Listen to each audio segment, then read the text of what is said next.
I acquired every Dior fragrance on the men's side, so you don't have to. Dior is a big brand. It has a legendary status in the community as being one of the original big modern fragrance houses. These videos are quite tough to record as I go out and I acquire every single fragrance in a brand and I come back and give you guys my full findings on these fragrances, giving you the scent profile, the performance you can expect, the wearability, and my final rating out of 10 for each fragrance. Dior, in my opinion, is a very pioneering brand. It's made some big changes to the industry with some of its releases. I think nowadays it's not as creative as it used to be, but we'll get into that with each review. As always with these types of videos, guys, we have the fragrances in the description down below with timestamps so you can jump in between whichever you'd like to see. Let's begin.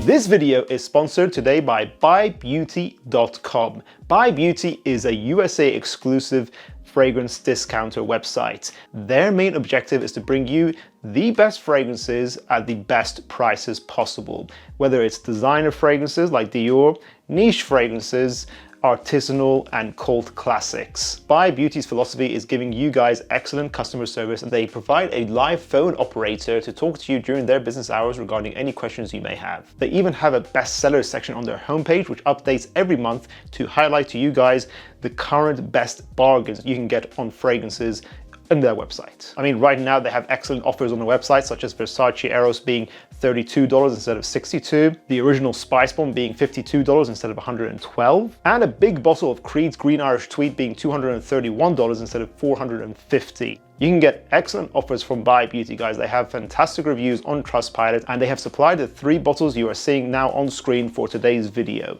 And on top of all this, guys, if you use the link I'm going to leave in the description down below and in the pinned comment, you guys can get 15% off your first order. What are you waiting for, guys? If you're based in the US, make sure you go ahead and grab yourself a bargain this Christmas. Remember, guys, when you buy from them, you're also supporting School of Scent. Let's begin today's video.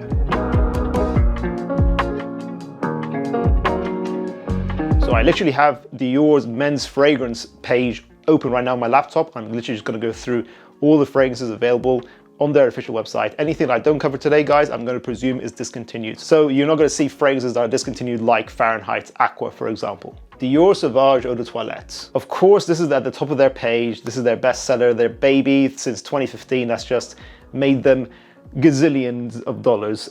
So this is obviously a cult classic. I actually came from Barcelona recently, and I swear I smelled this on like 10 different guys. It's still super common, and guys just love it. I think it's just going to be a fragrance that's going to be popular for a really long time. I think it's a fantastic blend. It's sort of got like a metallic, musky aspect to it with the bright, zingy lavender, as well as this bergamot that it's famous for. I think it's a very nicely blended fragrance that was just really cool back in the day.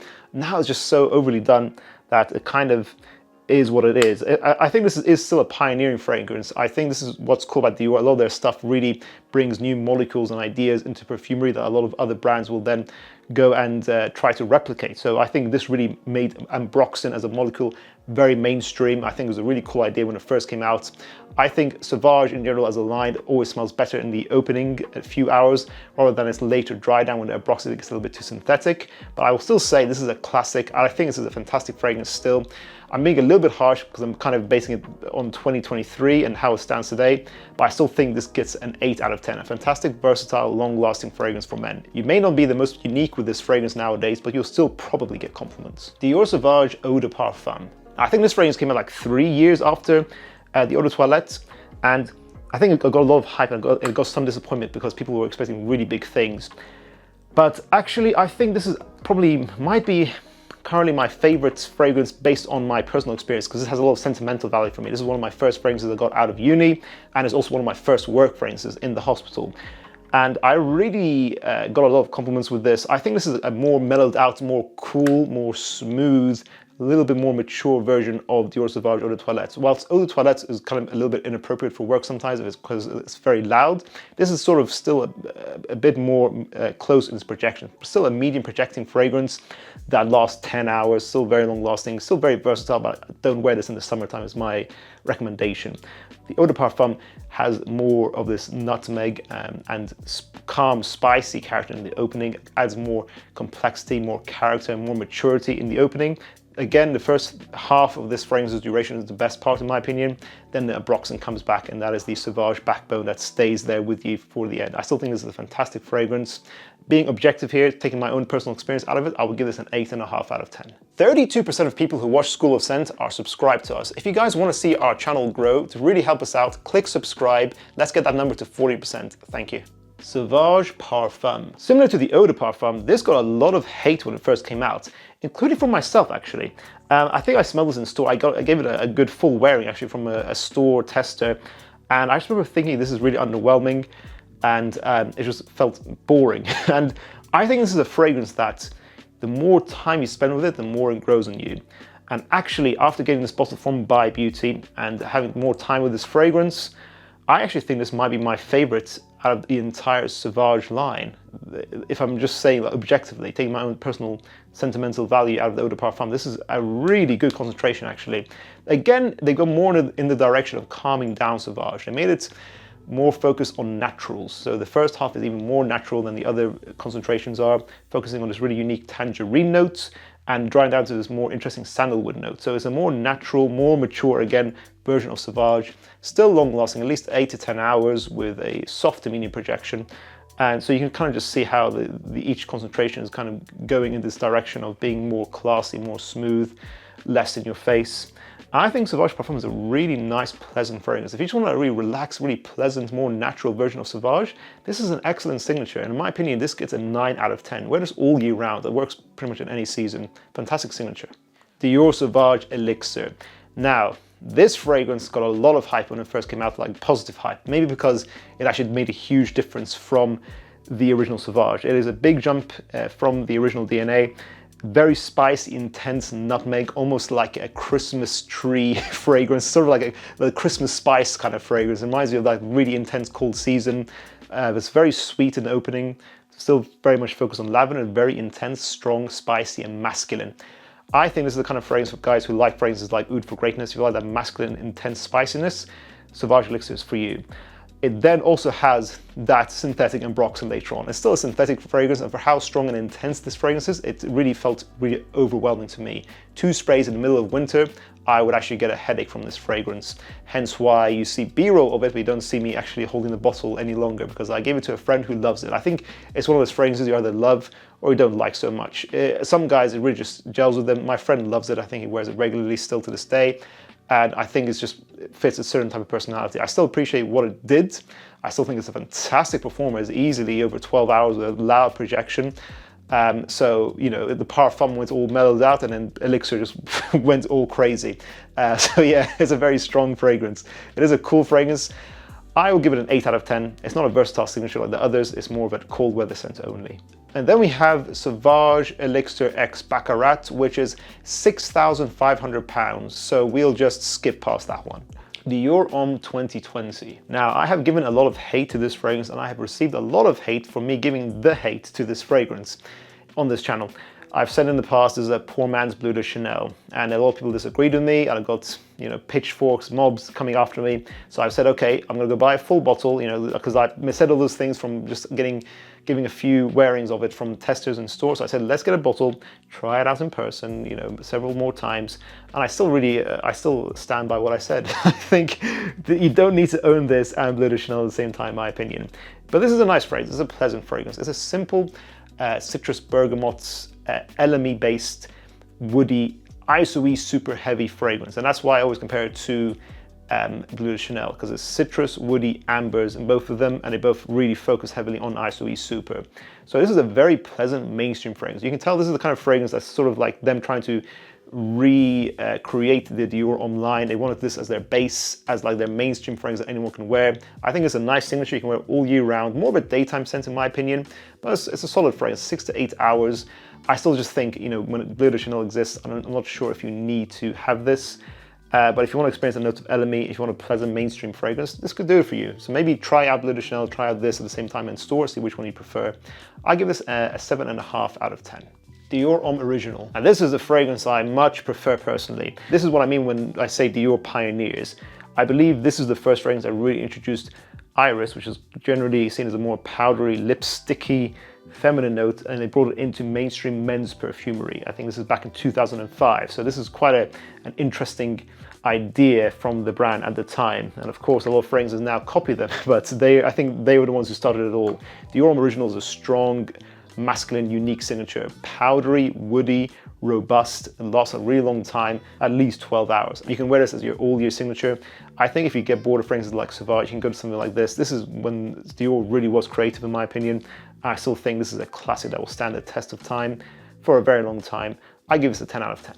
Dior Homme Intense. So this is sort of like the evening version of the Dior Homme Original. So again, focus on the lipsticky, powdery iris here. And I think if you want a beginner-friendly iris fragrance, probably Dior Homme Intense is the one for you. A lot of guys give this a 10 out of 10 as a masterpiece, they say, and I kind of agree. It's not personally a fragrance I love the most, but I still will objectively say this is a very well-crafted perfume, and this is still a masterclass in perfumery. It is dark, romantic, warm cacao mixed with iris. It's got a lot of creative merit to it. I think this is an all-year scent only for the evening, in my opinion, especially if you wear this on a date, for example, or you just want to experience really great perfumery. This is really good as well. I give this a 9 out of 10. Dior Homme Parfum. Now, if I say Dior Homme Intense is the beginner-friendly iris fragrance, I will say this is not beginner-friendly. This is a very dark, intense, and serious iris scent. Masculine, intense, mature, powdery iris with an intense leather note in here. This has some interesting other notes as well, like ambrette I think is in here. So it's got some amberiness to it, but it's not that sweet at all. This is a very serious, cold weather, let's say day and night signature for a mature, intense man. You gotta be a boss to wear this fragrance, I always say. You gotta wear it, otherwise it will wear you. But otherwise, this is a beastly fragrance. This lasts into the next day. Really excellent longevity, medium projection.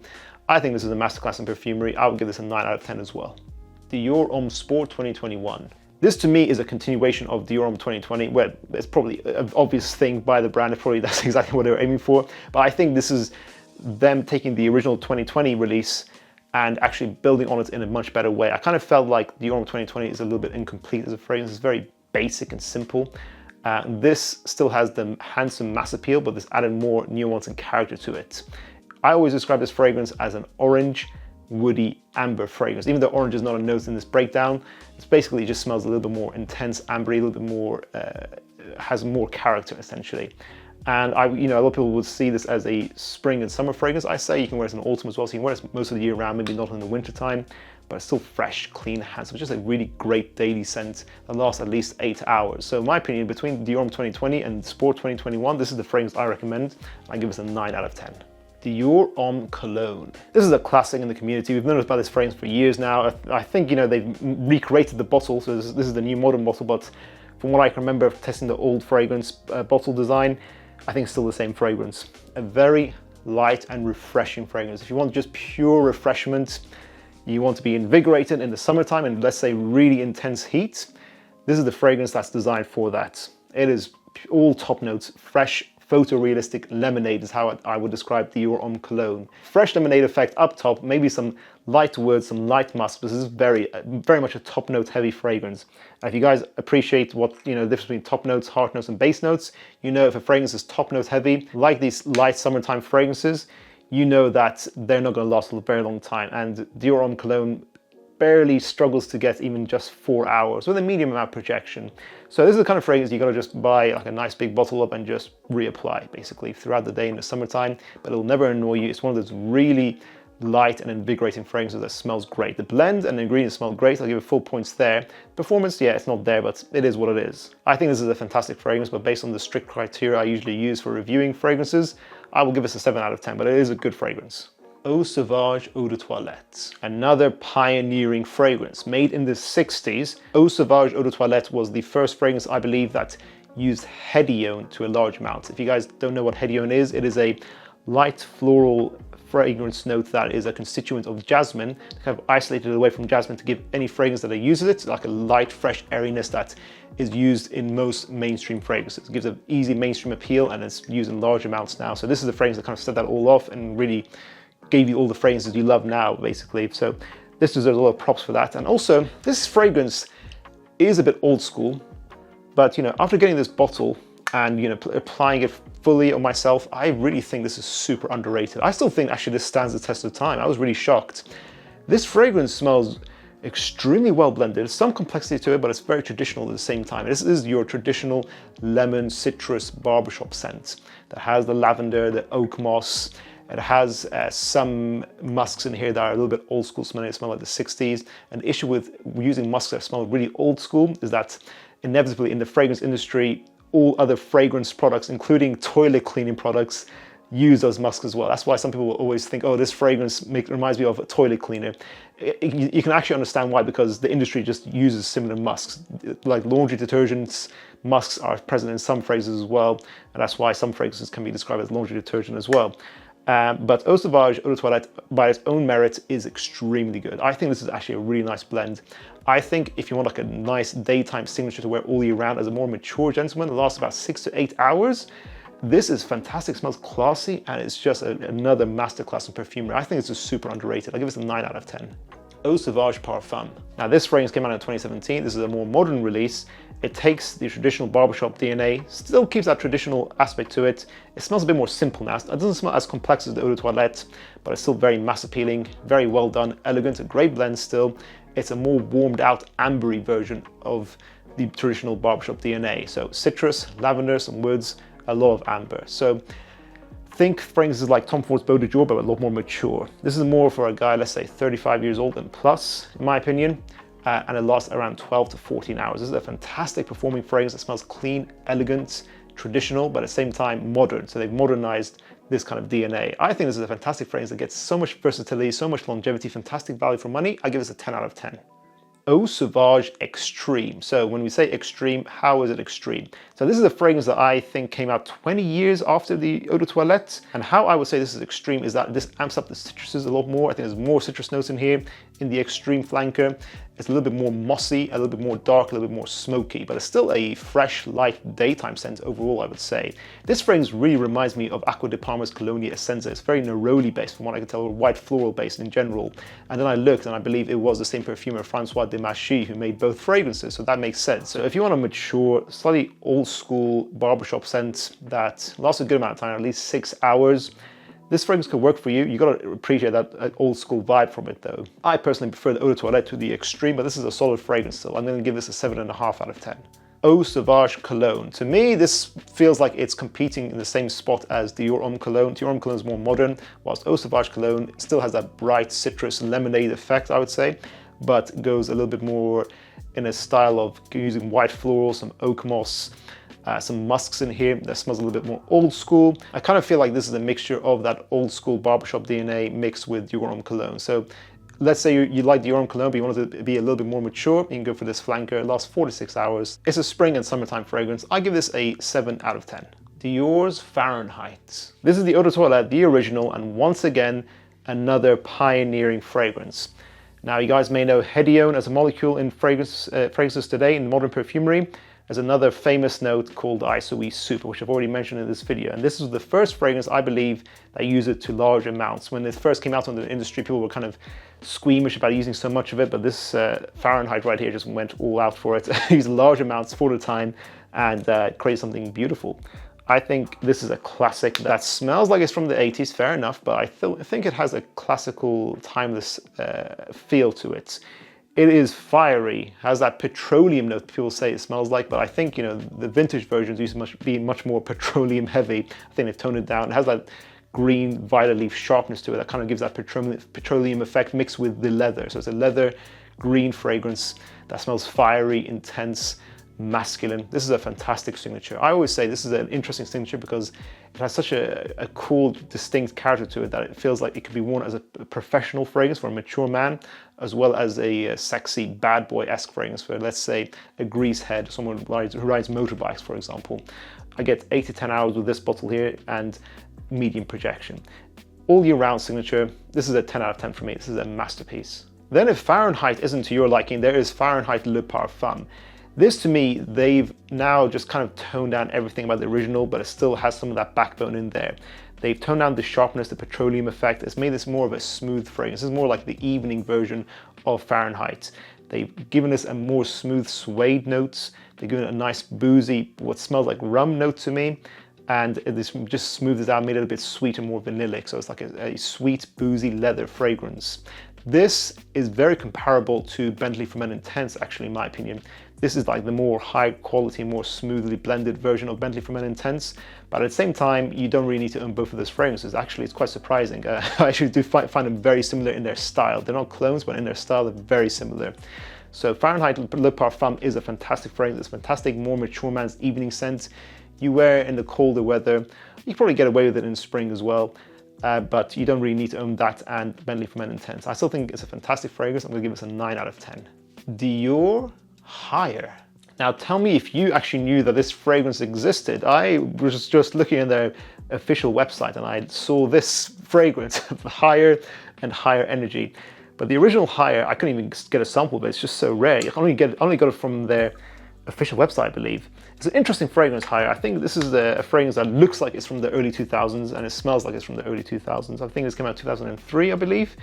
And it really does have that old school early 2000s effect. It smells metallic, musky, has a melon note to it. To me, this smells like if Versace Pour Homme had a baby with Chanel's Platinum Egoist. So if you want a metallic fragrance like Platinum Egoist, but you want to smell a little bit more modern, but it's not too modern because it still smells like it's from the early 2000s, this is the fragrance for you. It's an interesting daytime signature that lasts around 6 hours. I think you need to love fragrances from that era. It smells a little bit outdated to me, in my opinion, actually, if I'm being honest with you guys, but I still think it's quite a cool idea, quite a cool concept. I give this overall a 7 out of 10. And then finally, we have Higher Energy. This has some similarities to the original Higher. Again, it smells like an old school 2000s fragrance that focuses more on top notes, citruses. I think it still shares that similar melon note that the original Higher had, but now this fragrance kind of goes into a different direction. It kind of smells to me like if CK's Eternity from Men, the original, had a baby with the original Tommy Hilfiger cologne. It has that old school style, reminds me of those fragrances that people wore in the early 2000s. So again, it smells outdated to me. It has a complex, interesting blend, but I'm not sure if guys in today's modern era needs to buy this fragrance. It's definitely a spring and summer fragrance that lasts 4 to 6 hours.